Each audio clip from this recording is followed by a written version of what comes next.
Hi there, this is Allison with Let's Go Travel Tips.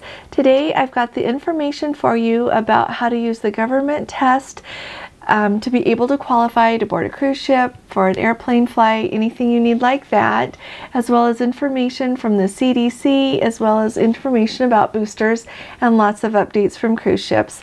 So first of all, welcome to all of our Let's Go family members. We are so grateful to have you all here with us. Welcome to everyone who is new as well. We're glad that you came across our channel and hope that you decide to stay with us. If there's anyone who hasn't subscribed yet, we would love it if you would subscribe to our channel. It not only helps us out, but it will bring more fun and happiness to your life as you associate with people who enjoy cruising just as much as you do. So first of all, I want to thank you all for all of the help that you are constantly giving us and submitting your experiences on the cruise ship with keeping everyone up to date with what is going on. Yesterday in the comments, Jeffrey left the nicest comment and said that he is very impressed by the wide range of cruise ships that we get all of this information from. And so the gratitude goes to you guys for submitting it to us. So thank you all.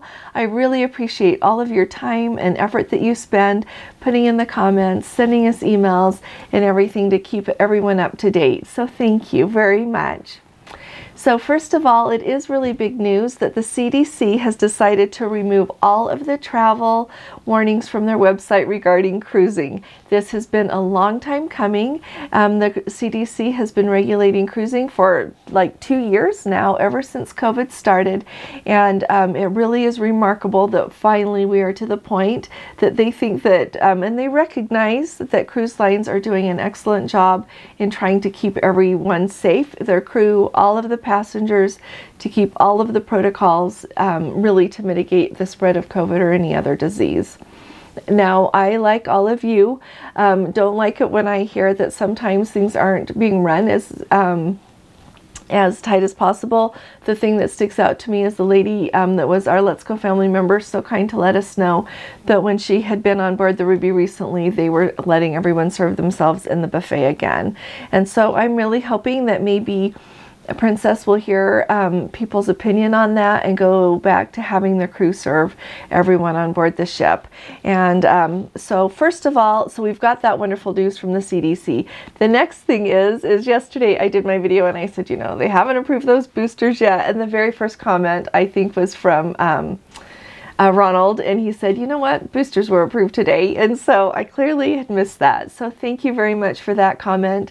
I did indeed look it up, and the FDA and the CDC have approved a second booster, and they are saying that for people who are age 12 and up who are either mildly or severely immunocompromised, they recommend that they get a second booster, as well as people who are over the 50 years of age.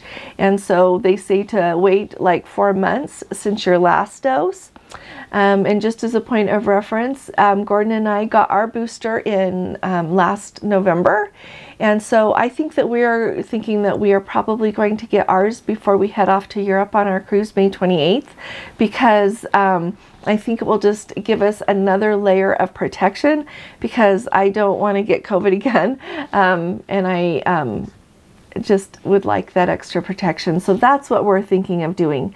Now in the comments, I would love to hear from all of you about what you're thinking of doing, and I want everybody to be really kind. I think most of you are so very kind, but just remember that here in our Let's Go family, we have people who don't want to be vaccinated at all, clear to people who are on more on my end of the spectrum, that we do believe in being vaccinated and having boosters. And so I would just love to hear what all of you are thinking. The next thing that I want to let you know is I want to go over the testing that is available if you have one of these. This is one of the ones that we got in the mail, the government test. And so sorry, it's upside down. And last time we had a different one that we got. You know how if you ordered 2, then you could order 2 more again. And so this is one that we've got, and I wanted to let everyone know that there are 2 websites that I have found to do something with this. And you know, the easiest way, well, there's several ways. If you have one that looks like this, you know how these all come with the QR code. There's a QR code there and there's a QR code right there. When I scanned it, when I first got this and was reading about it, right there, it has you download their app so that you can have the instructions on how to do it. And it's really straightforward. I haven't opened this clearly, but it's just, you just put everything in the vial, you stick it in, and then it reads it. But anyway, when you scan this, you get the app, but it also has a little link that pops up in the app about how you can use these for travel. And that is really the value in these, because they're free and it costs $20. And sorry, for this one, it's $24.99. I think things have gone up maybe.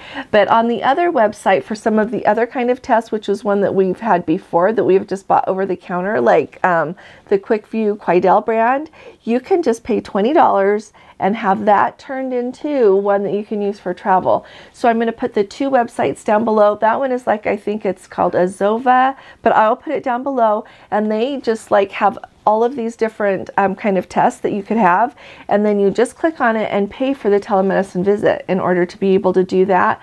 And with this one, it's the same thing. It's $24.99, and you just go ahead and buy the service of having someone watch you do the test and give you the results. And I have not completed it yet because I'm not ready to use this, but you just they email you your little service ticket to be able to have that service done with the instructions on how to schedule and do everything else with it, is what it said. So I followed it through until I would have had to pay for it and book it. And so I just wanted to let you know, I think that is a really great option. And so like I said, this is through iHealth Labs because it's an iHealth brand, but there's other ones. And like at our Walgreens is just where I bought the Quidel, the QuickView brand one.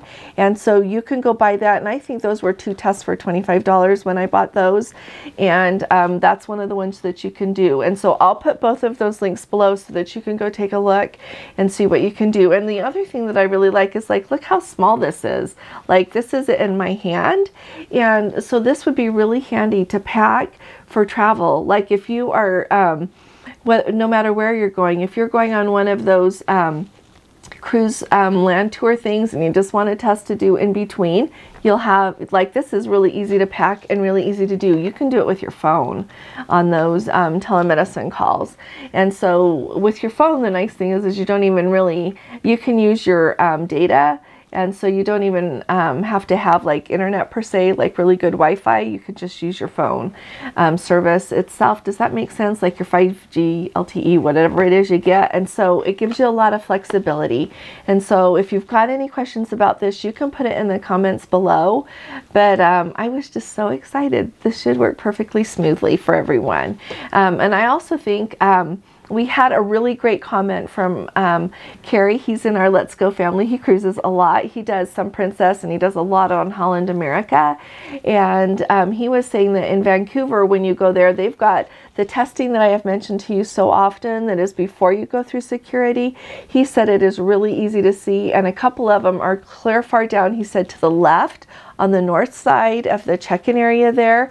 But I am sure if you get there and you cannot find it, just ask someone there at the airport and they'll be able to point you along. But they've got 3 whole testing places before security there in Vancouver. And so just keep that in mind in your pocket just as a backup. I always believe in having a backup. And so that, I think, is going to be really, really helpful for all of us. Another important thing that I keep hearing about, and you know, I've gotten several emails on this, so I'm just going to say it here in case anyone else is worried. I've got some people who have considered what's going to happen to your luggage if you're getting off of the ship. You've got your Princess transfer scheduled to get you from the ship over to the airport. And when you disembark, you're going to have to be tested for COVID to return to your home country. You're worried about what's going to happen to your luggage if it's going to go without you. You don't have to worry about that at all, because the way it works is when you disembark a cruise ship, you have to collect your luggage. And So here's another caveat that goes with that. I know that some of the ports have the service like we here in Fort Lauderdale, where you put your luggage out the night before and then you pick it up at the baggage claim in your home destination at that airport. Well, if you are, number one, it's not available for international flights, but also if you need to be tested again before you can go, don't do that with your luggage. Just take it with you. And so I kind of don't think that that is too much of a worry here, because it's for domestic flights here in the United States that they offer that. And as you disembark, you don't have to be tested again. So that's not a worry. But if you, just so you know, as you go ahead and disembark the ship, you have to claim your luggage again.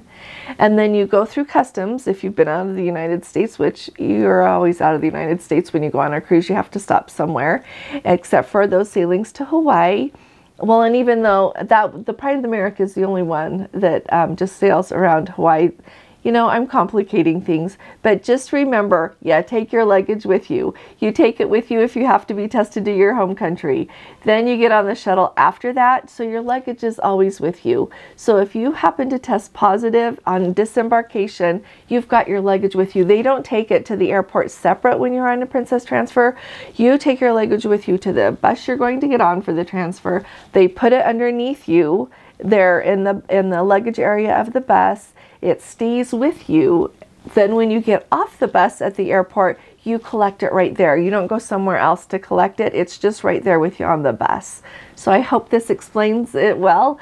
And if you have got any more questions about that, put that in the questions below, and I will try to find out anything else you need to know or clarify it further.